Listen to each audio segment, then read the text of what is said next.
Assalamualaikum warahmatullahi wabarakatuh. La ilaha illallah Muhammadur Rasulullah. Allahumma sholli ala Sayyidina Muhammad wa ala ali Sayyidina Muhammad. Sahabat-sahabat, topik kita berliterasi, bertolabul ilmi saat ini adalah 4 hal yang menuntun kita untuk kemudahan kehidupan ini. Sahabat-sahabat, 4 hal ini bersumber dari kata para ahli ma'rifat, makalah ungkapan orang-orang yang telah memperoleh ilmu dari Allah dan diberi Allah kesanggupan melakukannya dalam kehidupan. Dan 4 hal ini akan bisa kita contoh, dan dengan kita contoh dalam kehidupan sehari-hari, insya Allah hidup kita ini senantiasa terasa dalam kedamaian, dalam kemudahan, dan dalam petunjuk-petunjuk Allah. Ahli marifat itu menyatakan bahwa basuhlah 4 bagian tubuhmu dengan 4 hal, sehingga jisim kita, wadak kita, tubuh kita dalam 24 jam perputaran waktu sehari semalam itu harus kita hiasi, kita basuh dengan 4 hal ini. Yang pertama, wajahmu basuhlah dengan air.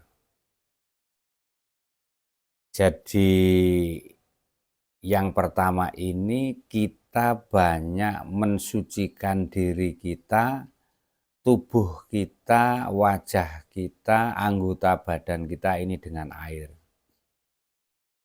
Maka sangat penting sekali kita kerap membersihkan hadas besar, hadas kecil dalam tubuh kita, dan mengistiqomahkan dalam hidup ini punya wudhu. Menjaga kita setiap saat dalam keadaan punya wudhu. Ini yang luar biasa. Ini memang berat sahabat-sahabat, tetapi manakala kita bisa melakukannya, insya Allah hidup kita akan terasa sangat lega, sangat ringan, sangat mudah, dan senantiasa dalam petunjuk Allah. Membasuh wajah dengan air, menjaga kesucian tubuh dengan air dalam bentuk wudhu, dalam bentuk menjaga kita senantiasa memiliki wudhu. Yang kedua, basuhlah mata dan lisanmu dengan zikir kepada Allah. Jadi karena kita dalam hidup itu banyak menggunakan panca indera, diantaranya adalah mata, melihat objek apapun, melihat jalan raya, melihat pepohonan, melihat ketakjuban, melihat penderitaan, melihat kemegahan, melihat kesengsaraan, melihat seluruh fenomena alam dengan mata ini, maka menggerakkan lisan kita untuk senantiasa mengingat kepada Allah, bahwa semua yang kita lihat, semua fenomena yang tampak, itu semua adalah wujud kudrahnya Allah. Hadirnya dihadirkan oleh Allah. Semua keadaan, semua benda, semua objek, semua peristiwa itu adalah keadaan baru, yang keadaan baru itu diciptakan oleh Allah. Maka kita tidak berhenti pada objek itu, tetapi kita berlanjut pada rasa siapa yang mengadakan benda itu, siapa yang menjalankan peristiwa itu, semuanya dari Allah. Maka yang terlahir hanyalah zikir kepada Allah. Allah, Allah, Allah, Allah. Betapa indah lautmu ya Allah. Allah betapa pemurahnya Engkau ya Allah. Uangku dalam keadaan cukup untuk beribadah dan menafkahi keluarga. Allah, terima kasih. Aku masih bisa berbuat baik kepada orang. Allah, nikmatnya makanan yang Engkau berikan padaku, dan seterusnya dan seterusnya. Membasuh mata yang melahirkan lisan berzikir. Itu yang kedua, sahabat-sahabat. Yang ketiga, membasuh hati dengan takwa kepada Allah. Apa maknanya? Bahwa segala yang menggerakkan tubuh kita, pikiran kita, rasa kita, dan kemudian badan bergerak ini semata-mata digerakkan oleh hati kita. Dan hati itu senantiasa dalam 24 jam kita basuh dengan ketakwaan. Apa makna dari takwa dalam perspektif ini? Adalah betapa seluruh gerakan dinamika hidup kita semata-mata menghamba, mengabdi kepada Allah kita. Sehingga dalam keadaan apapun, suasana apapun, dimanapun, dalam keberadaan kita, karena kita punya satu filosofi, visi hidup yang menghamba kepada Allah, maka seakan-akan dalam kehidupan ini Allah selalu hadir pada kehidupan kita.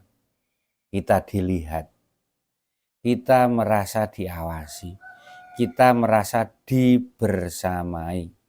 Sehingga tatkala kita akan menyimpang dalam perbuatan, kita ada rasa sungkan, ada rasa tidak etis, karena Allah senantiasa melihat apa yang kita lakukan. Dan manakala kita gundah, bersedih, merasa tidak sanggup melakukan sesuatu, jika juga kita merasa tidak nyaman, karena ada sandaran yang maha kuat, Allah selalu membersamai kita. Yang sering kita berdoa, Allahumma'i, Allahu nadhirun ilayya, Allahu syahidi.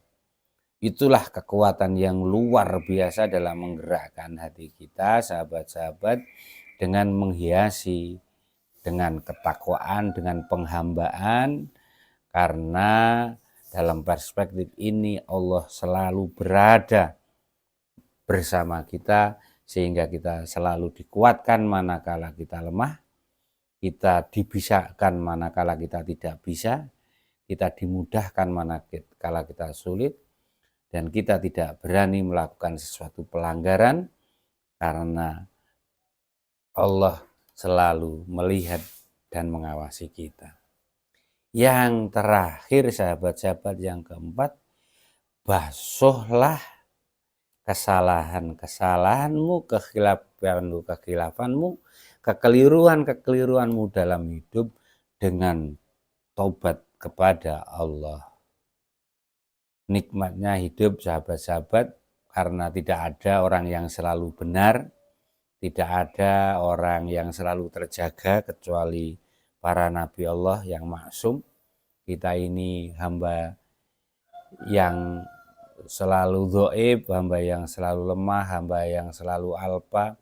Tentu dosa, kesalahan, kekhilafan senantiasa menyelimuti kita, berhimpit, berkelindan dalam perjalanan kehidupan kita sehari-hari. Maka kesalahan-kesalahan itu selalu kita haturkan kepada Allah Tuhan kita dalam bentuk permohonan maaf, tobat. Tobat adalah hal yang menguatkan kehidupan kita, betapa Allah Maha Pemaaf, betapa kita hidup penuh kekhilafan, sehingga keseimbangan kehidupan selalu terjaga.